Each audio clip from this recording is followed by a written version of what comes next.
Bismillahirrahmanirrahim. Assalamualaikum warahmatullahi wabarakatuh. Alhamdulillah, wassalatu wassalamu ala rasulillah wa ala alihi wa sahbihi wa man wala wa ba'du. Saudara-saudariku, saya Andi Hidayat ingin menyapa dan mendoakan Anda semua, kita semoga senantiasa disehatkan oleh Allah Subhanahu wa taala, diberikan kemudahan dalam beraktivitas dan diberkahi dalam setiap aktivitas kita. Hari-hari ini telah masuk banyak pertanyaan, pesan kepada kami terkait dengan pelaksanaan ibadah dalam kondisi tersebarnya wabah, khususnya terkait dengan COVID-19 atau virus corona. Saya melalui ini ingin menegaskan, khususnya bagi umat Islam, bahwa dalam kehidupan berbangsa, bernegara, dan konteks ibadah berjamaah, kita memiliki wakil di Majelis Ulama Indonesia untuk memberikan pandangan dan solusi bagi persoalan keumatan, sehingga tidak setiap orang bisa memberikan fatwa pada situasi-situasi yang dibutuhkan wakil umat untuk memberikan pandangan. Dan dalam hal ini, di tangan saya saat ini telah ada keputusan fatwa dari Majelis Ulama Indonesia, setidaknya ada 10 lembar di sini. Yang penting saya ingin sampaikan mesti dibaca dengan detail, teliti, dan dipahami oleh umat sehingga pelaksanaannya bisa sempurna seperti yang disampaikan. Karena kami menduga ada sebagian informasi ini yang sampai, sebagian tidak sampai, sehingga menyebabkan kegelisahan, kepanikan, ketidaktahuan, bahkan ketidaksempurnaan dalam menunaikan ibadah yang dimaksudkan. Saya mohon izin untuk bisa berkontribusi menyampaikan fatwa ini sehingga bisa lebih meluas dengan baik, dipahami oleh masyarakat, dan bisa kita amalkan sesuai dengan ketentuan syariat agama kita. Fatwa Majelis Ulama Indonesia nomor 14 tahun 2020 tentang penyelenggaraan ibadah dalam situasi terjadi wabah COVID-19. Ya, bismillahirrahmanirrahim. Komisi Fatwa Majelis Ulama Indonesia MUI setelah menimbang dan seterusnya, mengingat dan seterusnya. Jadi di sini ada adab atau kaidah-kaidah fatwa yang memang mesti disusun demikian, dan ini sudah standar dari mulai pertimbangan kasusnya seperti apa, mengingat ini terkait dengan dasar hukumnya, baik firman Allah ataupun hadis-hadis Nabi Sallallahu Alaihi Wasallam. Jadi nanti Anda bisa lihat dasar dalil argumentasinya, karena seorang alim, apalagi kumpulan semuanya menjadi ulama, tentu tidak akan berfatwa sembarangan kecuali mengacu pada dasar hukum. Ini disebutkan di sini dari halaman pertama, dalil-dalilnya, ya, hadis-hadisnya, bahkan ada terjemahannya. Kita bisa akses dan bisa baca bersama sampai disebutkan ke 5 sampai 6 halaman pertama. Ya, 5 halaman masih dalil. Ini fase mengingat sampai di halaman ke-6 memperhatikan. Jadi ada dalil sampai 6 halaman, Al-Quran, hadis, kemudian kaidah-kaidah fikih, usul fikih. Jadi tidak boleh sembarangan orang ngasih fatwa, kalau tak tahu kaidah jangan memberikan fatwa. Jadi Al-Quran sumber hukum, hadis sumber hukum. Bagaimana sumber itu menjadi produk hukum, ada kaidah. Sehingga menjadi produk fikih yang bisa kita amalkan bersama. Ini kaidahnya disebutkan, kemudian memperhatikan pendapat-pendapat ulama. Jadi merujuk sehingga semua keilmuan ini aspeknya punya sanad, bersambung kepada ulama-ulama sebelumnya yang mendekati kepada isyarat-isyarat Nabi Sallallahu Alaihi Wasallam. Jadi penting merujuk kepada ulama-ulama untuk mengamalkan hadis Nabi, ya, wa innamal ulama warathatul anbiya, dan ulama itu pewaris Nabi, ya, para nabi, khususnya Nabi Muhammad Sallallahu Alaihi Wasallam.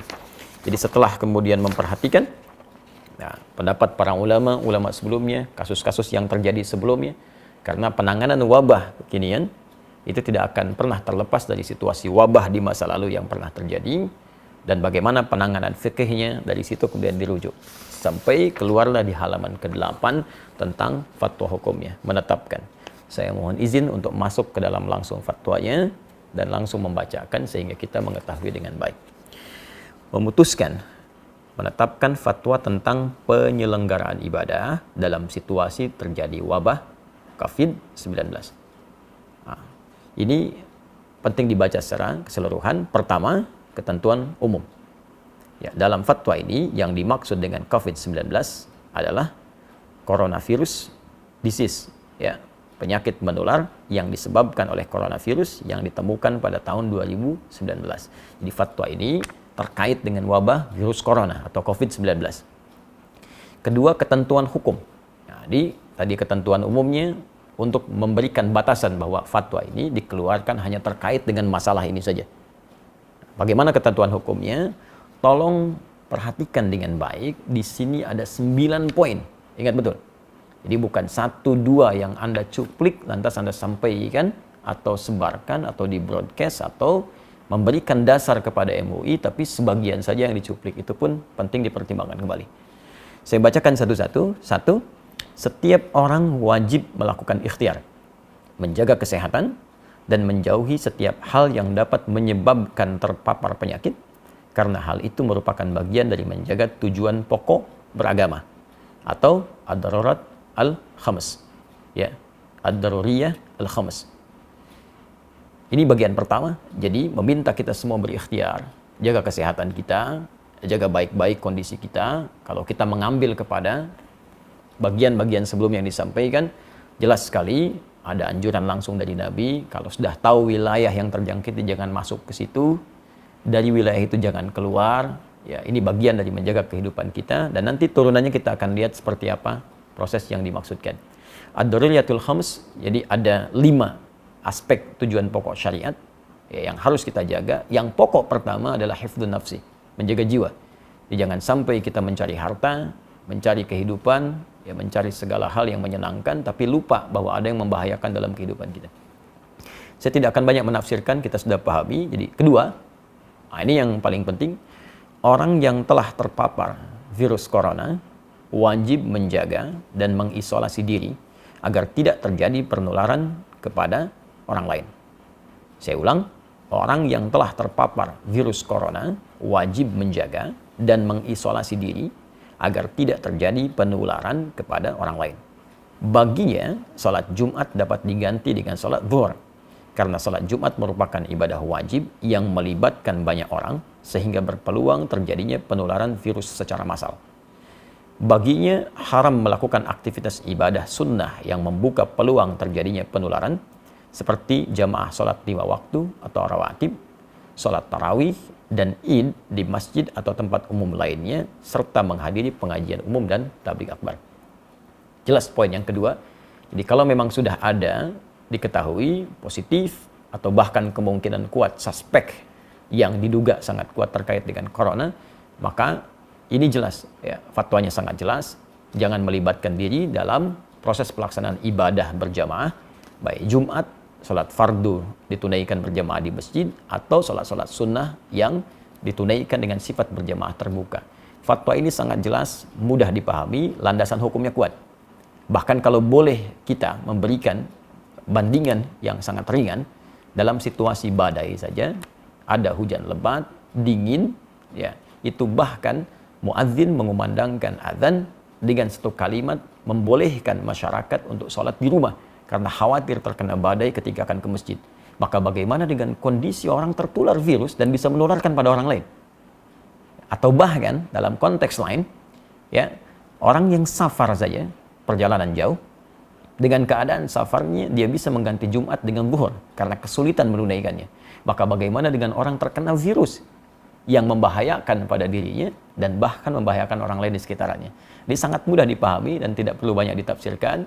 Jadi kalau memang dampaknya pada wilayah yang sudah terjangkiti, kemudian orangnya diketahui banyak di situ terkena virus juga, maka hukum menunaikan ibadahnya itu bisa diganti dari yang aspek berjamaah di masjid, bahkan Jumat menjadi berjamaah di rumah, atau mungkin Jumat diganti dengan zuhur sesuai dengan fatwa yang disampaikan.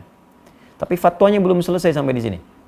Jadi kalau kita mengambil yang kedua ini saja, maka nanti akan banyak ditafsirkan dengan ya, masjidnya ditutup, Jumatnya tidak ditunaikan, ya, baru secara umum.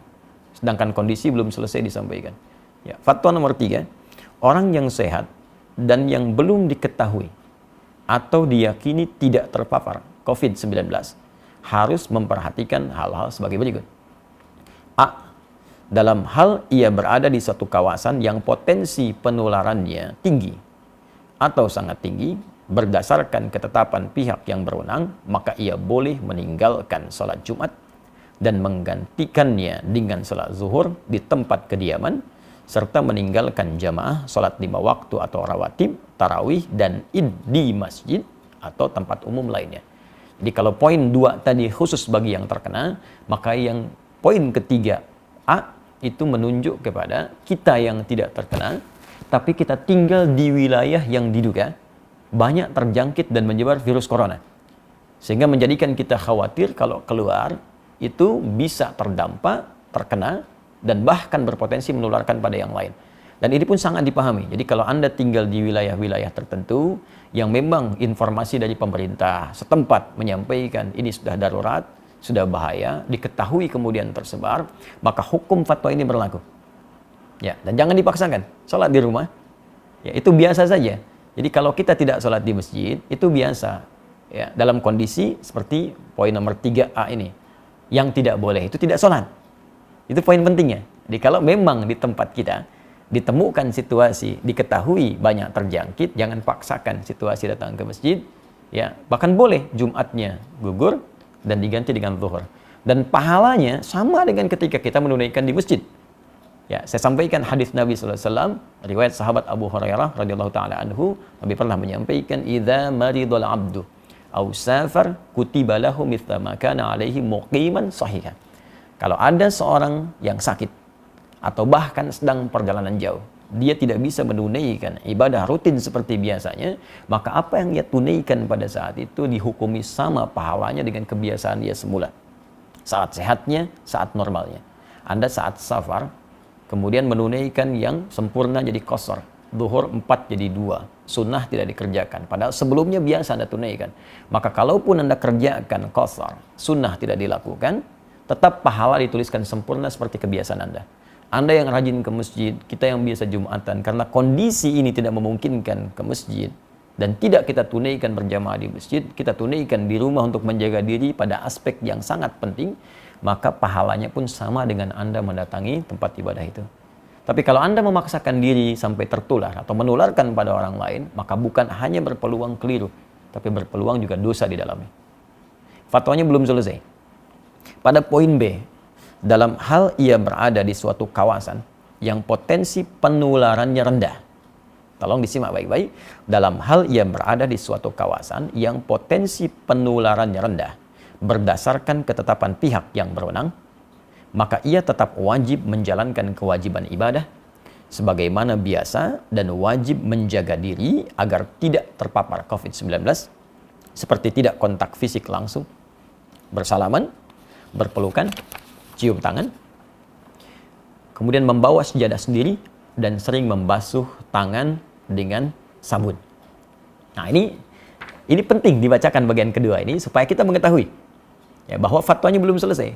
Jadi kalau di wilayah kita berdasar keterangan dari aparatur setempat, ya pemerintahan setempat menyampaikan di wilayah ini baik, di wilayah ini diduga kuat belum tersebar atau kecil kemungkinannya, maka kita berjamaah seperti biasa. Ini tidak harus menutup tempat ibadah. Jumat berlangsung, ya ibadah 5 waktu berlangsung, dan kehati-hatian tadi kita lakukan. Ya, kita hindari kontak fisik secara langsung, bersalaman, atau kemudian tadi membawa sejadah sendiri, menggunakan hand sanitizer. Ya, nah, itu kita lakukan. Tapi jangan latah kemudian masjid ditutup, Jumat tidak ada, sehingga seakan-akan sunyi dari ibadah. Nah, hanya mungkin di fatwa ini juga, ini kami mengusulkan. Ya, kami mengusulkan kepada pemerintah di daerah-daerah setempat dengan berkoordinasi dengan pusat, ini mungkin menyampaikan kepada masyarakat transparansi data yang terbuka. Sehingga tidak terjadi kepanikan di masyarakat dan mengetahui tempat ini ada suspek, tempat ini aman. Sehingga dengan itu masyarakat mudah untuk bisa menentukan sikap sehingga tidak hadir kepanikan. Nah, saya tidak tahu nih tempat saya aman atau tidak. Nah, karena itu kita aktif untuk bisa bertanya apakah di tempat kita situasinya seperti apa, amankah atau kurangkah atau berbahayakah. Ya, ini ada sebagian tempat yang sudah cukup bagus mengupdate kepada kita ya, situasi perkembangan coronanya, ya saya ambil dan ini menjadi patokan bagi kita untuk bisa mempraktekkan fatwa Majelis MUI ini, Majelis Ulama Indonesia ini. ya untuk bisa mempraktikkan fatwa Majelis Ulama Indonesia ini. Ya, daerah mana yang berlaku poin 3A, daerah mana berlaku poin 3B. Sambil contoh misalnya ini kita bisa akses bersama tentang penyebaran corona di Jakarta. Ya, ini sudah di-upload jadi informasi terbuka bagi publik. Jadi ada di corona.jakarta.go.id. Ini disebutkan peta sebaran kasus positif COVID-19 DKI Jakarta. Ya. Jadi sampai hari ini ya disebutkan teman-teman sekalian, ini petanya sudah merah semua tuh. Dan dijelaskan. Ya, ke bawahnya dijelaskan kelurahannya di mana, rumah sakit penanganannya di mana, hasil pantauannya sampai tanggal kemarin 18 Maret pukul 18 seperti apa, jumlah kasusnya berapa, positif titik kelurahan bagaimana, yang menunggu hasil, yang positif bisa kita akses. Bahkan Anda tinggal di mana, ini tinggal diklik titik merahnya, tuh, keluar. Kelurahan mana, terjangkit atau tidak, tapi ini kondisinya kita bisa tetapkan melalui Fatwa Majelis Ulama Indonesia, masuk kondisi yang mana. Kalau sudah merah seperti ini semua, saya kira bisa diusulkan Majelis Ulama setempat di wilayah Jakarta duduk dengan pemerintahan Provinsi DKI Jakarta, lantas memberikan himbauan pada masyarakat sesuai situasi kondisi ini. Ini yang bisa kita lakukan. Dan daerah-daerah lain berkoordinasi ya, dengan pusat, diberikan instruksi yang jelas, dari wilayahnya kemudian memberikan gambaran ke masyarakat. Pertimbangan-pertimbangan lain kita serahkan ya, pada pengelola dan pengatur stakeholder di bangsa, di negara. Tapi kewaspadaan kita sebagai tanggung jawab bagian dari masyarakat, kita turut aktif untuk bisa mengimplementasikan instruksi dimaksud dengan barangkali menjaga diri kita dan menyesuaikan dengan kondisi-kondisi tadi. Kita bertanya, Anda yang di Jawa, Jawa Barat, Jawa Tengah, Jawa Timur, Jakarta, Jogja, dari Sabang sampai dengan Merauke, kita ketahui wilayah kita, baru kita terapkan fatwa yang dimaksudkan ini. Dan disinilah pentingnya para ulama juga dilibatkan untuk memberikan pendampingan ke masyarakat. Ya, saya ingin tegaskan situasi sekarang ini berdampak luas ke fikih. Ya, sekarang yang tingkat meninggal tadi disebutkan di Jakarta sudah 15. Nah, bagaimana cara menyolatkannya, cara memandikannya. Bahkan ada beberapa kasus di masyarakat yang masuk rumah sakit, kemudian juga sudah tidak tertampung. Ada lagi yang lebih ekstrim, akan disolatkan, dikuburkan, masyarakat tidak menerima karena takut tertular. Nah, ini saya kira kita, para ulama, para ustadz juga mesti terpanggil untuk membantu, bersinergi, dan memberikan pendampingan ke masyarakat, dan berkoordinasi dengan wilayah pemerintahan dengan baik, sehingga kita terjadi kesatuan, perpaduan, dan sinergi yang baik, satu dengan yang lainnya. Kemudian, saya bacakan fatwanya, ya. Dalam kondisi 4, dalam kondisi penyebaran COVID-19 tidak terkendali di satu kawasan yang mengancam jiwa, umat Islam tidak boleh menyelenggarakan sholat Jumat. Saya bacakan, umat Islam tidak boleh menyelenggarakan sholat Jumat di kawasan tersebut sampai keadaan jadi normal kembali, dan wajib menggantikannya dengan sholat zuhur di tempat masing-masing. Demikian juga tidak boleh menyelenggarakan aktivitas ibadah yang melibatkan orang banyak dan diyakini dapat menjadi media penyebaran COVID-19 seperti jamaah sholat 5 waktu atau rawatib, sholat tarawih dan id di masjid atau tempat umum lainnya, serta menghadiri pengajian umum dan majlis taklim. Ini nomor 4 ini dalam kondisi penyebaran COVID-19 tidak terkendali. Artinya memang sudah mewabah luas, tidak bisa ditangani sama sekali, maka fatwa ini berlaku. Dan ini sudah tidak perlu kita berfatwa lagi. Jadi kalau orang-orang tak paham, sudah diam saja. Ikuti instruksinya, karena ini sudah orang yang pakar yang berbicara. Ya, kadang-kadang kita ini suka aneh. Masalah ekonomi, kita ikut ekonom. Masalah hukum, kita ikut ahli hukum. Ya, masalah untuk bisnis, kita ikut pebisnis. Tapi kalau urusan agama, semua bisa berfatwa. Nah, maka saya tegas ingin menyampaikan, kalau tidak punya ilmu, tak paham, sudah ikuti instruksi yang ada, jangan bikin fatwa masing-masing.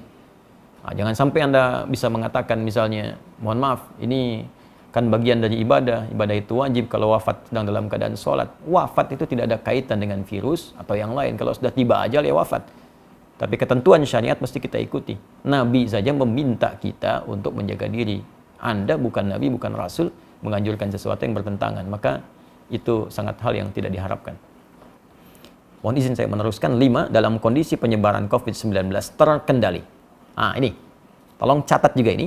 Dalam kondisi penyebaran COVID-19 terkendali, umat Islam wajib menyelenggarakan sholat Jumat dan boleh menyelenggarakan aktivitas ibadah yang melibatkan orang banyak seperti jamaah salat 5 waktu atau rawatib, salat tarawih dan id di masjid atau tempat umum lainnya, serta menghadiri pengajian umum dan majlis taklim dengan tetap menjaga diri agar tidak terpapar COVID-19. Nah, jadi kalau di wilayah-wilayah yang diketahui, sekali lagi, transparansi data, informasi yang dibuka ke publik, setidaknya menyampaikan, ini wilayah ini terpapar, wilayah ini tidak. Sehingga kita bisa petakan, oh ini yang tidak, yang aman, maka berlaku fatwa yang ini. Ini yang terkendali, tetap Jumatan. Masjid dibuka. Jadi jangan sampai syiar-syiar ibadah itu hilang, tertutup. Nah, jangan dipukul rata fatwa ini bagi semua kondisi yang sekiranya terjadi perbedaan keadaan di dalamnya. 6. Pemerintah menjadikan fatwa ini sebagai pedoman dalam menetapkan kebijakan penanggulangan COVID-19 terkait dengan masalah keagamaan dan umat Islam wajib menaatinya. Nah, ini sudah tidak perlu saya tafsirkan. Tentunya fatwa ini sudah sampai ke pemerintah kita.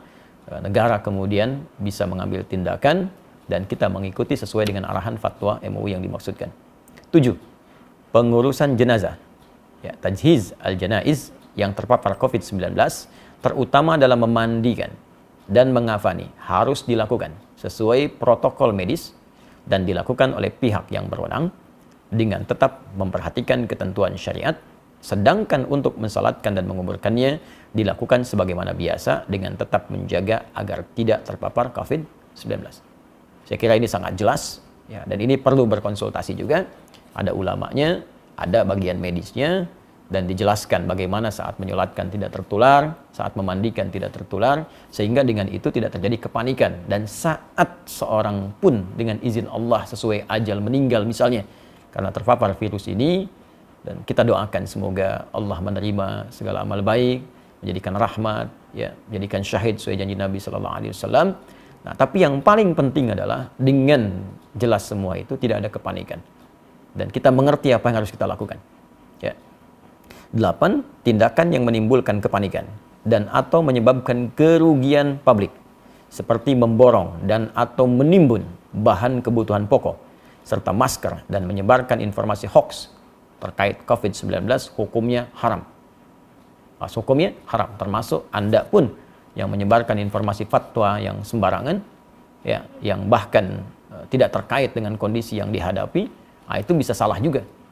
Ya, seharusnya bisa ke masjid, tidak bisa ke masjid. Atau seharusnya tidak harus ke masjid, malah ke masjid. Maka dilihat dengan baik-baik. Dan saya pada poin yang ke-8 ini ingin mengajak seluruh lapisan masyarakat Indonesia, tanpa kecuali, terlepas dari sekat-sekat keyakinan dan yang lainnya, mari kita bersinergi untuk mengatasi wabah virus COVID-19 ini.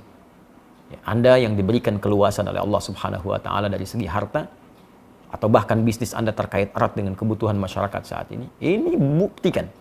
Waktunya Anda untuk membuktikan diri, berbakti kepada negeri, bangsa, berkhidmat, niatkan sebagai ibadah, tampil Anda. Buat masker yang banyak, sebarkan di masyarakat, CSR Anda gunakan untuk berkhidmat secara sosial, atau bikin harga yang murah. Nah, jangan mencari keuntungan dari situasi yang sulit. Ya, karena untuk apa Anda mendapatkan harta kekayaan yang tinggi di atas penderitaan orang lain? Ya. Kemudian juga yang usaha di bidang disinfektasi, disinfektan, silahkan buat dengan harga pokoknya, sebarkan.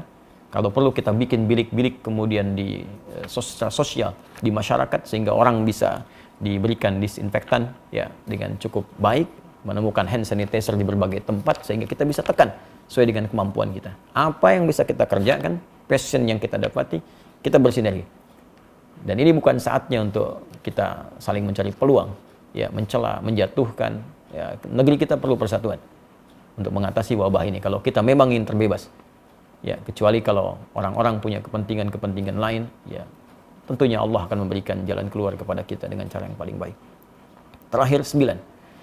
Umat Islam agar semakin mendekatkan diri kepada Allah Subhanahu wa Ta'ala dengan memperbanyak ibadah, taubat, istighfar, zikir, membaca kunut nazilah di setiap salat fardu, memperbanyak salawat, sedekah, serta senantiasa berdoa kepada Allah Subhanahu wa Ta'ala agar diberikan perlindungan dan keselamatan dari musibah dan mara bahaya. Ya, daf'ul bala, khususnya dari wabah COVID-19.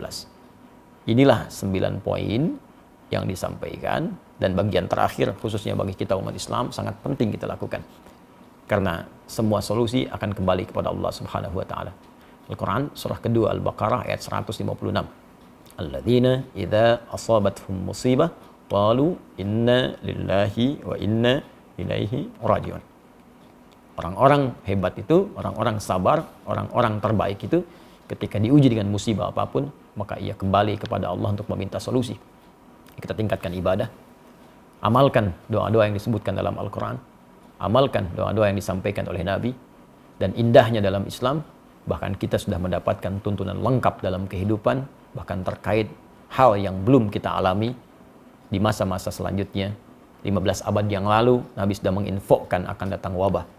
Sekarang kita tahu situasinya, dan bahkan Nabi ajarkan kalimat-kalimat untuk bisa kita amalkan. Baca zikir pagi, petang, baca doa-doa dalam Al-Quran, yang dengan itu insya Allah terhindar kita dari wabah dengan izin Allah Subhanahu wa ta'ala. Terakhir rekomendasi. Ya, pemerintah wajib melakukan pembatasan super ketat terhadap keluar masuknya orang dan barang ke dan dari Indonesia kecuali petugas medis dan barang kebutuhan pokok serta keperluan emergensi. 2. Umat Islam wajib mendukung dan menaati kebijakan pemerintah yang melakukan isolasi dan pengobatan terhadap orang yang terpapar COVID-19 agar penyebaran virus tersebut dapat dicegah. 3. Masyarakat hendaknya proporsional dalam menyikapi orang yang suspek atau terpapar COVID-19. Oleh karena itu, masyarakat diharapkan bisa menerima kembali orang yang dinyatakan negatif dan atau dinyatakan sudah sembuh ke tengah masyarakat serta tidak memperlakukannya secara buruk. Kemudian ketentuan penutup. 1. Fatwa ini mulai berlaku pada tanggal ditetapkan dengan ketentuan jika di kemudian hari membutuhkan penyempurnaan akan disempurnakan sebagaimana mestinya. 2. Agar setiap muslim dan pihak-pihak yang memerlukan dapat mengetahuinya, semua pihak dihimbau untuk menyebarluaskan fatwa ini.